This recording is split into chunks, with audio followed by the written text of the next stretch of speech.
우리 인생을 좌지우지하는 것은 내 안에 있는 마음입니다. 마음이 중요합니다. 누구든지 마음이 무너지면 모든 것이 다 무너집니다.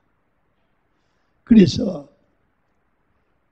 우리 교회 안에만 봐도 잘못되는 것이 왜 잘못되느냐? 못생겨서 잘못되는 거 아니에요. 공부 안 해서 잘못되는 거 아니에요. 돈 없어서 잘못되는 게 아니고 생각이 잘못되면 잘못돼요. 아멘. 여러분, 마음이 삐뚤어지면 잘못돼요. 부부간의 이혼, 여러분 다른 것 때문에 이혼한 거 아니에요. 마음이 잘못돼서 이혼하는 거예요. 상대방 때문에 된 그런 거 아니에요. 내 마음이 잘못된 거예요. 그래서 여러분 잘 들으세요. 삶이 흔들리고 종잡을 수 없이 방황하는 사람을 보고 뭐라고 그러냐면 당신 마음 잡아라. 당신 마음 잡아라. 마음이 흔들리면 누구든지 모든 걸 다 가지고 있어도 그 인생은 반드시 실패해요. 부끄러워요. 오늘 본문으로 들어갑니다. 이 남쪽과 이쪽 남북 이스라엘 왕들 중에서 가장 악한 왕이 아합 왕이다. 성경은 그렇게 기록을 해요. 자, 성경을 봅니다. 방우상 16장 30절입니다. 시작.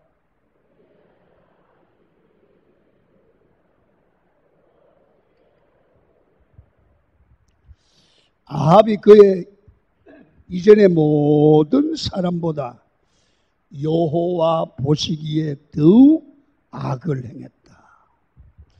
여러분, 이게 왜 다른 왕보다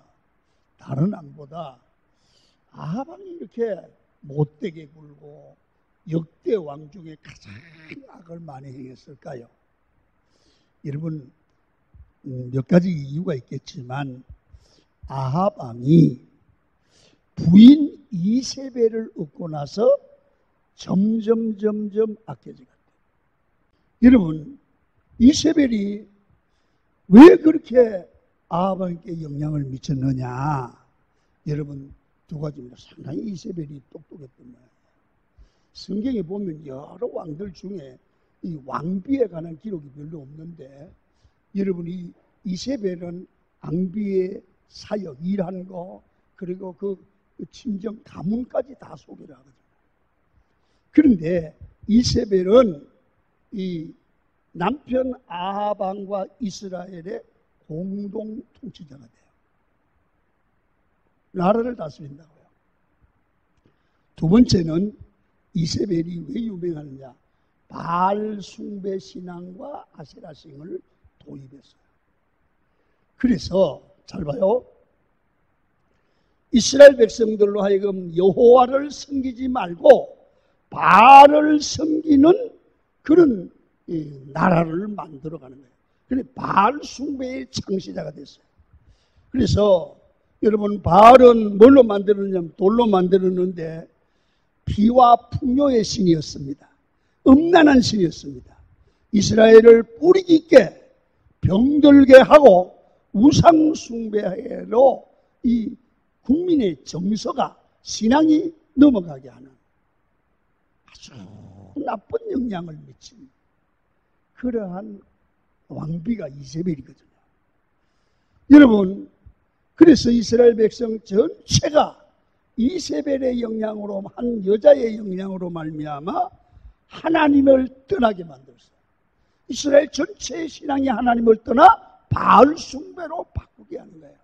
그러므로 잘 봐요. 중요한 것은 하나님의 진노가 이스라엘 나라 전체에 임하게 만듭니다.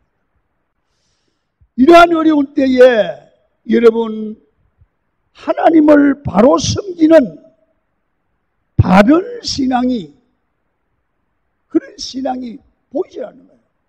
그렇게 신앙생활하면 어려움을 당해요. 그런데 가장 이 악한 시대에 하나님의 말씀을 들고 외치는 자의 위대한 종의 자의 모습이 있는데 엘리야라고 하는 선지자예요.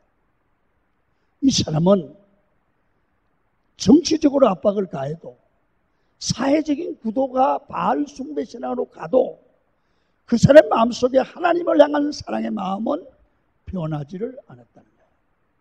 잘 들으세요. 우리가 세상을 살아가다 보면 여러분 신앙생활을 하는데 아방 때처럼 우리 신앙이 굉장히 신앙생활하기 어렵고 힘든 상황을 만나요. 그리고 어떤 분들을 보면 여러분 모든 주변이 무신론자예요. 그리고요 여러분 만나는 사람들마다 불신자라서 욕하고 흉보고 그래요. 그리고 주변이 직장에서도 매일 회식하는데 술, 담배 문화예요. 그래서 그런 분들 그래요. 신앙생활 못하겠어요. 맨날 술 먹고 회식해요. 여러분 그리고 어떤 분들은 남편이 신앙생활 하지 못하게 해요. 성경을 다 찢어요. 그리고 상황과 여건이 신앙생활 할 수 없는 그런 환경을 가진 성도들이 지금도 있거든요. 여러분들 중에 있을지도 몰라. 그런데 이걸 바로 아하방 시대에 엘리야가 사역할 때와 똑같다 그 말이에요. 아멘. 앞으로 우리 주님 오실 때가 되면 우리가 신앙생활 마음대로 하지 못할 때가 있습니다. 여러분 우리는 지금은 새벽 기도를 한다고 누가 뭐라 그래요. 성경을 본다고 뭐라 그래요. 교회에서 박수 친다고 누가 뭐라 그래요. 이럴 때 능력 받아놔야 돼요. 할렐루야. 자, 이렇게 어려울 때 세상의 빛의 역할을 하고 믿음으로 승리할 수 있는 그런 비결이 뭘까? 두 가지예요. 첫 번째, 하나님이 은혜를 주셔야 돼요. 할렐루야. 하나님은 믿음을 가지는데 절대로 악한 시대를 영적 진공 상태로 놔두지 않아요. 그래서 믿음 있는 예비한 주의 사람들을 보내서 능력 있게 역사함으로 그 시대를 건져낼 줄로 믿습니다. 그래서 살아계신 하나님이 있는 한 우리는 절대로 낙심하면 안 돼요. 두 번째, 하나님이 은혜를 주면 되고, 두 번째는 우리가 하나님의 마음을 가져서 신앙에 변질되지 않도록 성령 받고 능력 받아 영적 무장을 해야 돼요. 그 말세가 될수록 여러분 신앙생활을 잘하기 위해서는 뭐냐 하면 여러분 엘리야처럼 담대한 믿음으로 하나님의 사람들이 믿음의 마음을 하나님의 마음으로 무장을 해야 될 줄로 믿습니다. 자, 그러면 이 엘리야에게는 세 가지 마음이 있어요. 첫째는 하나님에 대한 여러분 신간입니다. 신앙생활을 어떤 환경과 어려움 가운데도 이기는 비결이 하나 있어요. 뭐냐면 내가 믿는 하나님은 누구냐를 알아야 돼요. 그래서 여호와를 알자. 힘써 여호와를 알자. 여러분 주의 일 잘하는 방법이 뭔지 아세요? 우리가 하나님을 알고 믿으면 주의 일이 되어져요. 하나님을 모르고 주의 일을 하려면 일이 잘 안 돼요. 자, 성경을 봅니다. 자, 17장, 왕상 17장 1절입니다. 시작. 길르앗 세우고 가는 자 중에 기셉 사람 엘리야가 아합에게 말하되 내가 섬기는 이스라엘 하나님 여호와께서 살아계심을 두고 맹세하노니 내 말이 없으면 수년 동안 비도 이슬도 있지 아니하리라 하시니라. 여러분 우리가 이 16장까지 마지막 절까지 읽으면 이스라엘 백성들의 이스라엘 나라의 운명이 이제 끝났구나 그런 생각을 하게 됩니다. 정말 한 사람 이세벨 때문에 나라가 이 모양 이 꼴이 되고 영적으로는 하나님과 멀어지고 하나님의 진노가 임하게 되도록 예배가 사라지고 다시는 일어서지 못할 분위기입니다. 그리고 하나님의 영광은 끝나고 희망이 없다고 생각할 수밖에 없는 겁니다. 분위기가. 그 생각을 아합도 이스벨도 거짓 선지자들도 다 그렇게 생각을 했습니다. 그런데 이들이 자신 있게 말하는 가운데 한 가지 빠진 게 있습니다. 그게 뭐냐면 저희들이 살아계신 하나님을 계산에 넣지 않은 거예요. 아무리 이세벨이 권력을 가지고 아합이 권력을 가져도 전능하신 하나님이 손을 대면 저희들은 망한다는 사실을 계산하지 않았어요. 여러분, 전능하신 하나님, 살아계신 하나님이 여러분 그때도 계시기 때문에 이 사실을 믿는 엘리야는 아합 왕이 두렵지 않아요. 담대하게 말할 수 있어요. 그 하나님이 계시면 어떤 상황도 역전시킬 수 있다고 믿는 거예요. 절망적인 상황을 소망으로 바꿀 수 있다고 믿는 거예요. 여러분, 그래서 하나님은 엘리야 단 한 사람을 이렇게 세워서라도 그 시대의 어려운 문제를 해결해 내잖아요. 이게 오늘 본문의 내용이 쭉 줄거리예요. 성도 여러분, 그렇습니다. 하나님은 내 삶의 문제 해결자로 믿는 사람은, 살아계신 하나님으로 믿는 사람은 환경이 어떻게 어렵든지 간에 환경을 보고 절망하거나 절망하거나 포기하지 않는 줄로 믿습니다. 그 놀라운 사실은 이렇습니다. 인간의 끝이 하나님의 시작입니다. 여러분, 전능하신 하나님이 개입하시면 반드시 약한 그가 하나님의 도우심으로 결국에는 승리합니다. 왜? 하나님이 함께 하시고 일하면 되기 때문에 그렇습니다. 그래서 우리 예수 믿는 사람은 살아계신 하나님을 믿으면 어떤 경우도 절망하면 안 됩니다. 소망을 갖기를 축원합니다. 그 엘리야라는 말 자체가 뭔지 아십니까? 잘 들어보세요. 여러분, 이름이 도전적입니다. 엘이 뭡니까? 엘로힘, 하나님이라는 뜻이에요. 야가 뭐냐 하면 야훼, 여호와, 야훼, 여호와. 그 엘리는 뭡니까? 리는 나의라는. 엘리야의 이름은 뭐냐 하면 이런 겁니다. 나의 하나님은 여호와다. 바알을 섬기는 사람들은 모두 너들의 하나님은 바알이다 이렇게 믿기더라고 그러거든요. 근데 엘리야는 아니라는 거야. 바알이 아니고 우리의 하나님은 여호와 하나님이다. 이게 누가 뭐래도 확실합니다. 관계성도 여러분, 우리 신앙은 교회만 왔다 갔다 하는 신앙이 아니에요. 우리가 믿는 하나님은, 우리의 하나님은 여호와 하나님입니다. 예수 그리스도입니다. 그분으로 사는 겁니다. 그분 때문에 예수 믿는 겁니다. 그분 때문에 신앙생활을 하는 겁니다. 지금 세상의 모든 사람이 다 바알을 숭배하는 그 자리에 하나님의 사람 엘리야가 나타나는 것입니다. 나의 하나님이 여호와다. 바알은 신이 아니다. 하나님 여호와뿐이다. 그분만 믿고 그분만 의지해야 된다고 강력하게 외치는 사람이 있습니다. 이 사람이 엘리야입니다. 그 시대의 영적 어두움을 깨는 위대한 하나님의 종입니다. 우리도 그런 믿음, 담대한 믿음, 확실한 믿음이 세워지기를 축원합니다. 엘리야는 외칩니다. 나의 하나님은 여호와다. 하나님은 지금 살아계시고 일하시는 진실하신 하나님이다. 이런 믿음을 불변하게 확실히 가진 사람이 한 사람이라도 있으면 그 교회는 놀라운 일들이 일어납니다.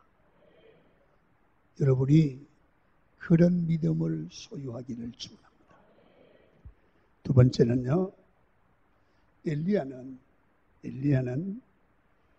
하나님을 알고, 하나님을 아는 이 사람들은 그 마음속에 신앙교육을 받아서 그랬겠지만 하나님의 마음을 자기도 갖고 있었어요. 사실 예수 믿으면 우리 마음이 변하는 거예요. 악한 사람도 주님의 마음으로, 선한 사람도 주님의 마음으로, 세상 중심의 사람도 주님의 마음으로 예수 믿고 나면 바꿔지는 줄로 믿습니다. 엘리야는 하나님의 마음을 품은 자, 하나님의 마음을 가진 자예요. 그래서 오늘 7장 1절을 한번 읽어봅니다. 시작.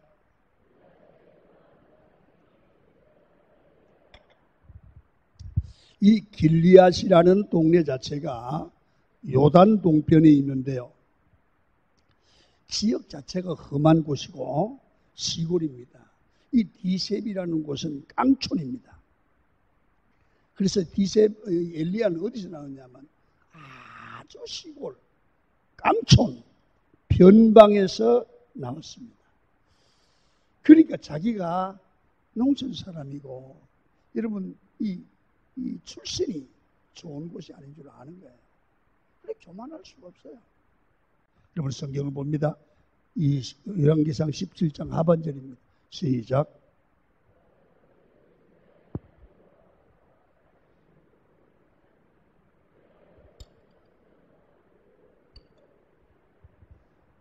엘리야는 그 시대 권력자인 왕 앞에서 두려워하지 않고 주저하지도 않고 왕의 면전에서 강력하게 하나님의 뜻을 외칩니다. 잘 들으세요.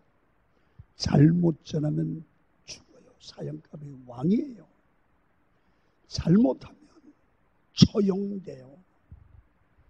형식도 없이, 여러분 턴도 없이, 의전 절차도 없이 그냥 하나님의 말씀을 말해버리는 거예요.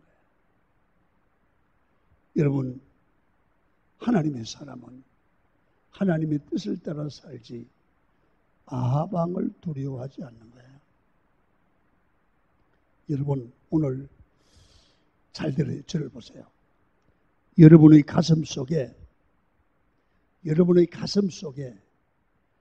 이것만은 내 목에 칼이 들어와도 진리다, 변할 수 없다는 말씀이 있습니까? 이게 없으면 큰일입니다. 내가 이 말만은 하고 죽을 수 있어. 이것은 절대 진리야. 그런 확신을 품은 하나님의 말씀, 진리가 확실한 사람은, 이 사람은 가정을 바꾸고 교회를 바꾸고 시대를 바꿀 수 있는 능력자입니다. 말틴 루터를 보십시오.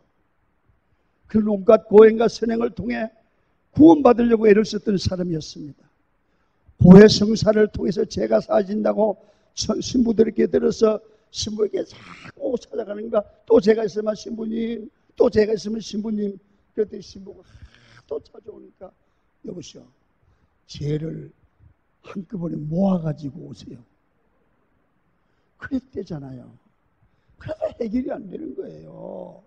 그래서 그 다음에는 고행을 하면 되는 줄 알고, 여러분 바지를 벗고 무릎으로 계단을 계속 기어서 올라가요. 무릎에 피가 터지고 살찜이 뚝뚝 떨어지는 정도로 제 문제를 해결하려고 했는데 해결되지 않고 마음에 기쁨이 안 와요. 그래서 마틴 루터는 고민하며 기도하고 묵상하다가 로마서 1장 17절을 발견해요. 읽습니다. 시작. 오직 의인은 믿음으로 말미암아 살리라 함과 같으니라. 여러분이 진리의 한마디의 믿음의 말씀에 확신이 서면서 종교 개혁을 해요. 이 말씀 한마디로 로마를 이겨요. 이게 아합시대에 일어났던 엘리야와 같은 모습입니다. 이 확신의 말씀 한마디가 가슴의 고백이 되고 가슴의 외침이 되고 세상을 변화시킬 수 있게 되는 것입니다. 여러분, 이런 말씀이 여러분 가슴에 잘 박힌 못처럼 박혀지기를 축원합니다. 이게 있어야 돼요. 사무엘상 17장에 보면 다윗이 하나님의 마음을 가지고 확신 있게 선포합니다. 사울이 너 나가지 말라고 골리앗이 너무 세서 안 된다고 할 때 다윗은 사무엘상 17장 37절에 이렇게 말합니다. 시작.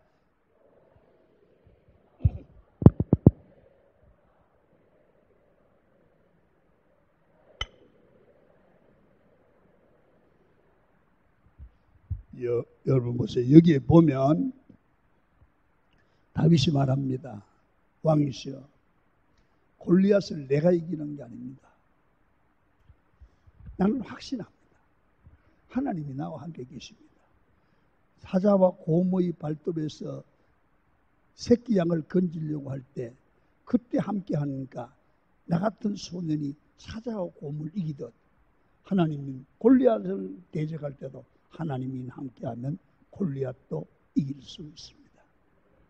확신 있게 외쳐. 확신 있게. 이게 신앙이야. 여러분, 이 확신이 여러분에게 있기를 축원합니다. 이런 확신이 없으니까 맨날 기분 좋다 안 좋다 마음에 든다 안 든다 해장 안 시켜서 나 기분 나빠서 안 나온다. 여러분, 너절한 신앙 버리시길 바랍니다. 진리의 확신이 있어야 돼요. 두 번째, 다윗을 보세요. 골리앗을 향해서 가슴속에 확신이 있습니다. 야, 골리앗, 너는 칼과 단창으로 내게 오지만 나는 네게 만군의 여호와 이름으로 간다. 여러분, 확신입니다. 이 확신의 사람은 무서운 사람입니다. 오늘도 그렇습니다. 우리는 이 확신에 참 말씀이 필요해요. 여러분, 우리가 예배 찬송을 할 때 찬송을 부른 걸 또 부르고 부른 걸 또 부르고 그러면 저 시골에 보수진영의 신앙생활 하던 분들은 아이고 뭔 찬송을 해 부른 걸 또 부르고 부른 걸 또 부르고 그러냐고 잘 모르는 거예요. 여러분, 성경 찬송을 부를 때 그 한 구절 간절히 부르고 또 부를 때 그게 어느 순간 성령의 역사하면 가슴에 확 진리로 가슴에 와닿아요. 아멘. 여러분, 가슴을 뒤흔들면 그 가사가 내 가슴을 뒤흔들면 내 인생이 바뀌어요. 여러분, 말이라고 똑같은 말이 아닙니다. 가슴에 확신을 주는 그 한마디가 그 사람을 바꾸는 겁니다. 왜 우리 삶에서 주저하고 실망하고 넘어지십니까? 하나님이 함께 하심에 대한 확실한 믿음이 없기 때문입니다. 가슴에 확신이 생기고 하나님의 마음이 회복되어야 됩니다. 하나님의 마음을 품을 때 역사가 일어나게 되고 이 사람은 세상이 감당할 수 없는 능력의 사람이 됩니다. 하나님의 마음, 여러분, 여호와가 나의 하나님이심을 믿어야 돼요. 두 번째, 약한 자를 사랑하고 품고 돕는 자가 돼요. 그 다음엔 하나님의 말씀에 대한 확신, 진리에 대한 확신이 변개치 않기를 축원합니다.